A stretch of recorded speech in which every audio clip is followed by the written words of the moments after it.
Fala galera que assiste o meu canal, tudo bom com vocês? Mais um vídeo aqui sendo gravado aqui domingo à noite, enquanto, não sei se dá pra ver aí, mas a Carol tá aqui assistindo Dr. House aqui no fundo.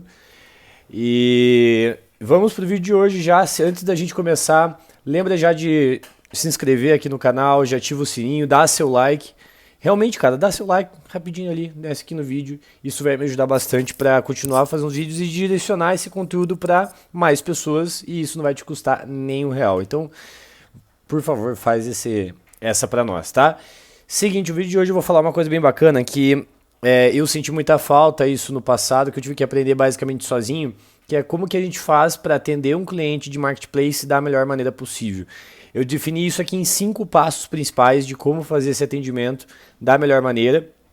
Isso basicamente eu aprendi empiricamente, então não tem nada aqui que eu encontrei em livros e aí eu tô passando esse conteúdo para vocês. Não, é literalmente como que a gente faz e eu acredito que é a forma que deu certo até o momento e que a gente vai passar aqui para vocês essa maneira. Então vamos para os 5 passos. O primeiro deles, e assim, acho que o mais importante de todos. Eu acho que isso serve não só para marketplace, mas serve para qualquer empresa, mas eu acho que para marketplace ele tem um quê a mais, que é literalmente saber dizer não, tá? Entender qual é o seu papel na cadeia, tá? Quando eu falo isso, é importante a gente delimitar o seguinte: como o marketplace é uma novidade para muita gente, ainda mais o que tange a gente, que é marketplace de serviço, né? Não é marketplace de venda de produto, de e-commerce, essas coisas, né? Aqui é especificamente de serviço. Mesmo que fosse de produto, o brasileiro ainda tende a entender que a plataforma ela é como se fosse a executora, a fornecedora em si. E ela não entende aonde ela está posicionada realmente na cadeia. Tudo bem que quando um problema cai no nosso colo, a tendência é a gente colocar o problema em quem a gente quiser, a gente só quer que o nosso problema seja resolvido. Isso é verdade, e por um lado eu entendo sim o consumidor. Mas você como prestador de serviço, como marketplace, é importante você saber dizer não e até onde você vai ajudar aquele atendimento. Por que isso é importante? Porque se você não delimita, você não dá essa limítrofe para o seu cliente de até onde você vai, o cliente vai te pegando até o final da vida dele. E aí você vai começar a aceitar até que isso se torne sustentável para o seu próprio negócio. Vou dar um exemplo. A Zins ela é um marketplace de obras e reformas. Então, no momento que a gente um cliente vai lá e contrata um prestador de serviço por dentro da plataforma e começa a fazer as liberações ali do dinheiro para o prestador, vamos supor, e isso já aconteceu, que o cliente vai lá e libera um dinheiro antes do serviço ter sido prestado pelo prestador de serviço, porque o prestador, de certa forma, ludibriou o cliente. É uma coisa que, obviamente, a gente não quer que aconteça, mas que não está devidamente nas nossas mãos. E ele liberou aquele pagamento sem ter concluído o serviço. O prestador foi lá, não concluiu aquele serviço, não quis mais dar atendimento. A gente foi verificar e o cliente liberou o pagamento, ou seja, o dinheiro já não estava mais com a gente para fazer um eventual, como é que a gente pode falar isso? Um certo curativo para aquele problema, uma remediação daquele problema. Então, todo o dinheiro restante que estava nas nossas mãos daquela obra, a gente poderia auxiliar do que ela não aprovou. Mas ela querer que a gente pague um dinheiro daquilo que já não tinha sido aprovado, não tem como. A gente tem que realmente delimitar e falar, infelizmente não tem como, porque você como usuário aprovou um serviço que não estava concluído e a gente, como pagou conforme você tinha avisado, a gente pagou. Então o dinheiro não está mais conosco. Eu não quero ficar entrando no exemplo aqui porque vai ter várias nuances de caso a caso, tá? Então, o que nós como marketplace eu tenho que entender? Não é simplesmente dizer não, mas são 2 fases. Eu tenho que entender, esses problemas vão acontecer mais vezes. Então, quais são as ferramentas preventivas que eu vou fazer na minha plataforma para que o cliente não queira aprovar isso de forma premeditada, ou não, premeditada não, né? De forma antecipada, né? E como corrigir e como fazer com que isso não aconteça novamente. Então, quais ferramentas a gente vai colocar para isso dar uma trava? E se acontecer de novo, o que pode ser feito para corrigir? Então, aí você delimita as duas formas. A prevenção para que isso não ocorra novamente e, se acontecer, quais são as possíveis correções. Lembrando que mesmo assim eu vou ter que falar não em determinada solução que o cliente gostaria de ter. É óbvio que em geral um cliente que vai ter problema, ele quer o dinheiro dele, ele quer que pague as coisas dele. E de novo, a gente entende essas situações. É óbvio que a gente entende, não é onde a gente queria chegar. Mas nesses problemas que eu estou trazendo aqui, um exemplo das Zins, poderia ser, sei lá, uma entrega de um e-commerce, poderia ser um produto que chegou errado, quebrado, uma avaria, enfim. Você tem que entender até onde você pode corrigir aquele problema daquele cliente. Dito isso, essa sabedoria de você falar não é importante exatamente para não quebrar o seu próprio negócio. Porque se a gente fosse pagar tudo que o cliente gostaria que a gente pagasse, a gente não ia nem sobreviver.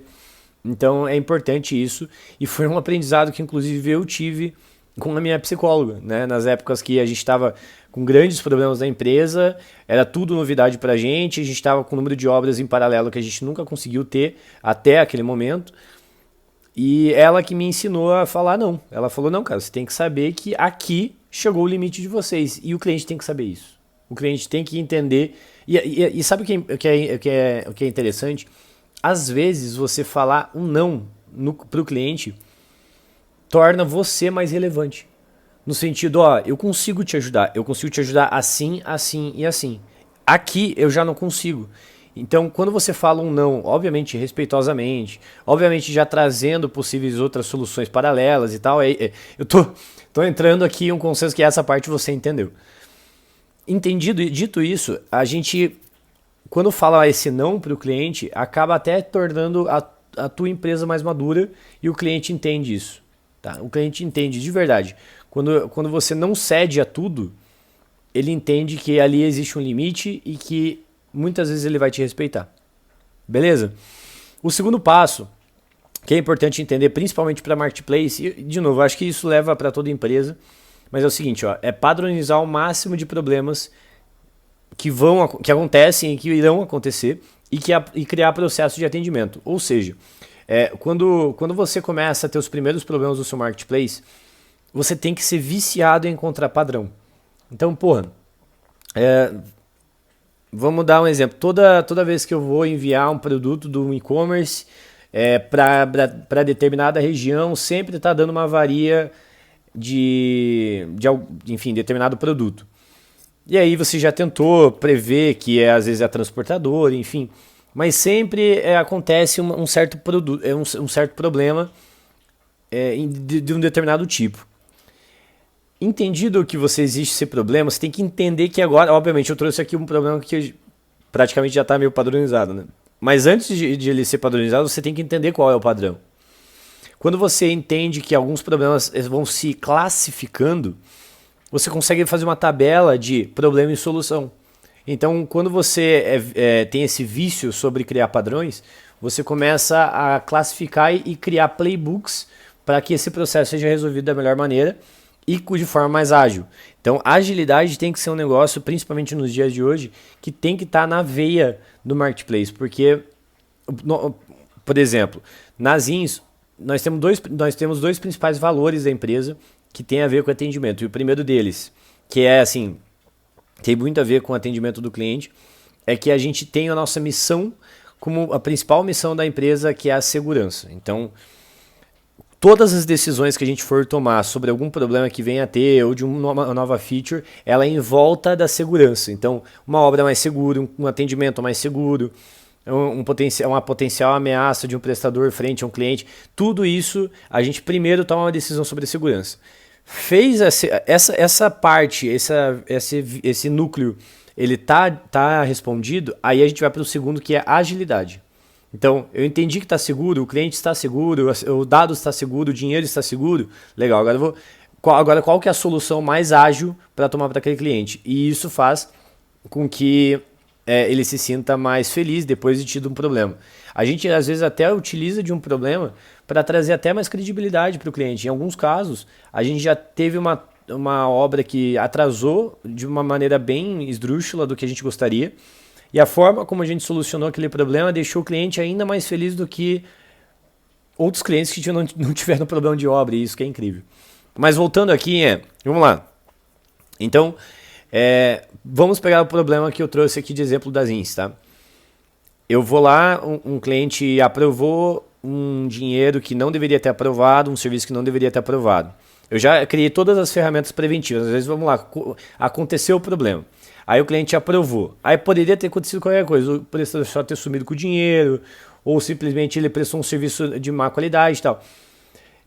Você entendendo que sempre vai ter as mesmas nuances, porque o seu negócio acaba sendo, você vai cada vez ficando mais maduro, você vai entendendo, vão sendo sempre os mesmos problemas. Aí você vai entendendo, você cria uma tabelinha, se o prestador atendeu de má qualidade, quais as possíveis soluções que a gente pode trazer? Por exemplo, olha, vamos levar em paralelo alguns prestadores da tua região para fazer uma averiguação da situação e quem sabe uma potencial proposta com um saldo que a gente ainda tem em plataforma para corrigir o problema e ainda continuar a obra.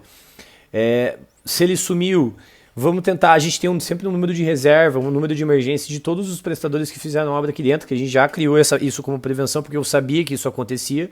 Logo eu tenho um número de emergência para ligar para ele e tentar a comunicação, pelo menos um contato, um sinal de fumaça daquela pessoa.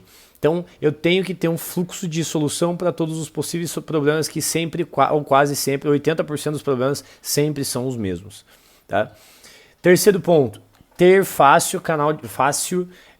ter um canal de fácil comunicação. Tá? Porra, tem nada mais sacana com o cliente, você, com um vendedor que liga para ele até na porcaria do teu final de semana para fechar uma venda e na hora que tu fecha a venda, ele vai para o teu atendimento, você só pode falar com o atendimento via e-mail. Porra, é de mandar tomar no cu mesmo, né? Para vender, o cara foi até a tua vida para fechar a venda. Aí quando passa pro atendimento, a única forma de comunicação ali é e-mail. Porra, aí é sacanagem, né? É sacanagem pra caralho. E aí eu entendo o cliente. Então, talvez não, é óbvio que assim, voltando no primeiro ponto, é importante você já na primeira conversa já delimitar, o nosso atendimento é em horário comercial e tal, beleza, isso tranquilo, é importante dar esse limite. Mas, cara, você tem que ter fáceis canais de atendimento. Então, tem que ter um chat, tem que ter um WhatsApp corporativo, se possível ter ligação também. Cada cliente tem, às vezes, uma preferência de atendimento. Tem cliente que não gosta de ligação, tem cliente que prefere um WhatsApp. Tem que ter e-mail também para formalizações, então, porra, você tem que ter pelo menos uns três canais de atendimento para conversar com essas pessoas. Porque se você delimita demais, porra, assim, você vai, às vezes um problema simples de ter sido resolvido, se torna um problemão, o cliente vai para o Reclame Aqui, vai para um processo jurídico, simplesmente porque você não atendeu ele direito. E às vezes a solução era super simples e você só não deu a voz para ele poder trazer aquele problema para o dia dele. E aí nós vamos para o quarto ponto, tá? Que eu acho que aqui é super relevante, eu acho que ele é tudo complementar ao que eu estou falando, mas eu acho que é importante. É o fluxo de entrada de um cliente até a pós-finalização. Olha o que eu estou falando, pós-finalização. Eu falo isso porque Marketplace eu tenho entregas muito pontuais, então não é um SaaS, né? Ele não tem o SaaS, ele nunca vai ter uma pós-finalização, né? O entregável dele é mensal. No meu caso é sempre por projeto. Então eu sempre recomendo o seguinte, fechou a venda, tem que ter um processo de onboarding. No processo de onboarding eu tenho que delimitar quais são as regras do jogo, para ambas as partes, inclusive, como é que funciona na prática ali as recomendações de melhor uso da plataforma, boas práticas de uso de obra, delimitar os horários de atendimento, delimitar quais os melhores canais para conversar, fazer um grupo de WhatsApp, enfim, determinar as regras do jogo para começar aquele projeto. Começou aquele projeto, tem que ter um fluxo definido, muito bem definido para ongoing. Pô, passei todo o processo de fluxo de onboard. Agora o processo de ongoing também tem que estar padronizado. Então quais são as notificações que eu vou enviar? Quais são as mensagens que eu vou enviar? Quando vão ser as cobranças? Quais os tipos de cobrança? Qual a forma que eu vou me comunicar? Ou seja, vai ter muita gíria, vai ter muito emoji, vai ser mais sério, mais profissional? Depende muito do teu negócio. E entregou, no meu caso a obra, né? Entregou o projeto, a obra, qual que é o pós? O que eu posso fazer de pós que me trará ainda um NPS ainda mais elevado para que isso se torne uma indicação? Então vou dar um exemplo. Fez um onboard da obra, fez um ongoing da obra, finalizou. Terminou a obra, eu tenho que pedir uma avaliação. Eu tenho que dar uma mensagem de agradecimento, de finalização, de encerramento de grupo de WhatsApp se tiver. E tenho que mandar aqui também um pedido de indicação, se você gostou ou não. Feito isso, marca para daqui uns 60 dias perguntar se está tudo bem. Cara, às vezes só perguntar se tá tudo bem, mesmo que não tenha acontecido nada, já é um grande diferencial pra pessoa, tipo, cara, já terminou a obra às vezes deu problema, e ele mesmo assim me ligou pra ver se tava tudo bem. Uma coisa simples de fazer e que vai te gerar provavelmente um ROI ali de trazer uma indicação depois daquele tempo. E por fim, tá? Um quinto passo, e acho que é super importante, talvez não menos importante, mas super importante também, que em casos de problemas, isso aqui eu acho que eu diria como um passo bônus, tá? Acho que assim, em casos de problema, e vai ter problema, inevitavelmente você pode ser o Netflix da vida, você vai ter problema, tá? Sempre assim, evitar não se deve ter comunicação solta. O que é isso? Pô, vamos dar um exemplo. Eu vou lá e compro uma passagem aérea via qualquer plataforma, enfim, qualquer empresa. Essa empresa vai lá, deu um problema na minha passagem, aí eu vou tentar entrar em contato com ela via chat, via WhatsApp, enfim. Mas principalmente via WhatsApp, que é o exemplo que eu quero trazer. Aí você manda uma mensagem, você que geralmente está mais emocionalmente auferido com aquele problema, né?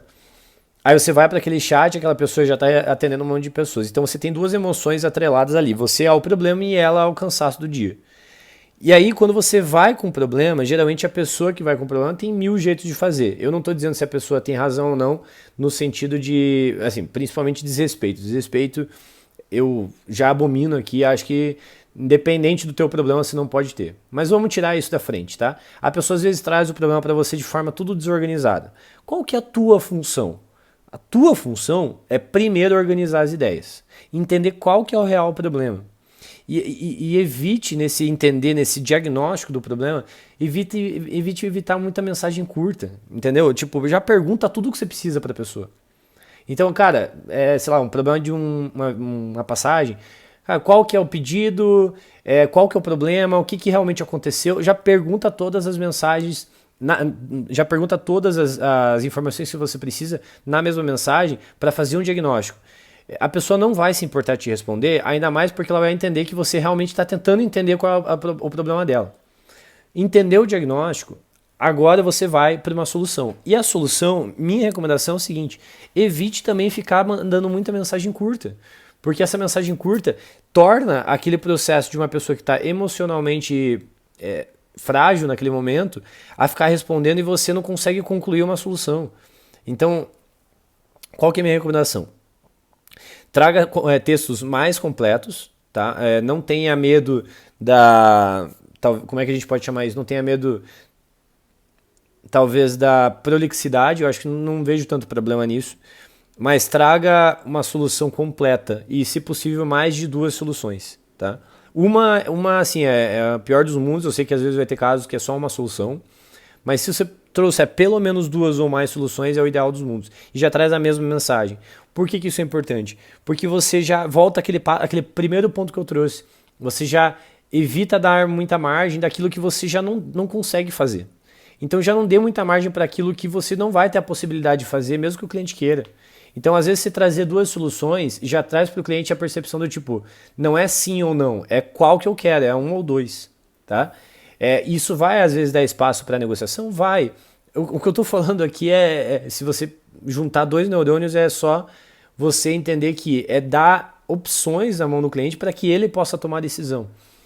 E evitar com que essa conversa se torne fluida demais e acabe não chegando a lugar nenhum. Isso irrita qualquer um.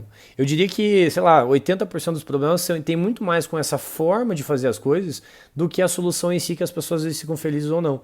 Então, quantas vezes a gente deixou de aceitar um problema de um produto que chegou na tua casa errado, simplesmente porque a pessoa ou não te respondia ou te respondia mal. Mas às vezes se ela tivesse te respondido direito e a solução não te atendia 100%, mas você aceitou porque era uma solução viável, fácil, respondeu rápido e tal, às vezes é melhor e deu uma recompensa melhor para a empresa do que aquela empresa que às vezes só tentava, ou às vezes não queria atender, ou às vezes trazer uma solução cagada ali para o cliente e acaba trazendo no fim do dia um atendimento péssimo. É isso, galera. O vídeo de hoje foi esse. Acho que foi bem completo. Eu gostaria de ter tido esse vídeo lá atrás. Agora eu acabei aprendendo tudo na marra mesmo. Mas eu acho que foi um vídeo completo. Espero que vocês tenham gostado. Se você curtiu, já dá like aqui no vídeo. Se inscreve no canal. ativa o sininho e compartilha esse vídeo com quem você puder. Eu acho que vai ser do caralho se a gente puder participar. E já quero trazer nesse vídeo também o seguinte, eu já criei aqui um grupo de WhatsApp, se chama Fundadores, tá? Tô colocando o link da comunidade aqui no grupo aqui no vídeo, na descrição do vídeo tô colocando um link, é um grupo de WhatsApp só para fundadores, onde lá a gente tá tendo troca, assim, super massa sobre vários negócios e que vai contribuir aí pra gente poder se ajudar, a gente sabe que isso faz uma falta danada ali no dia a dia. Então é isso, espero que vocês tenham gostado, um beijo, até a próxima, valeu!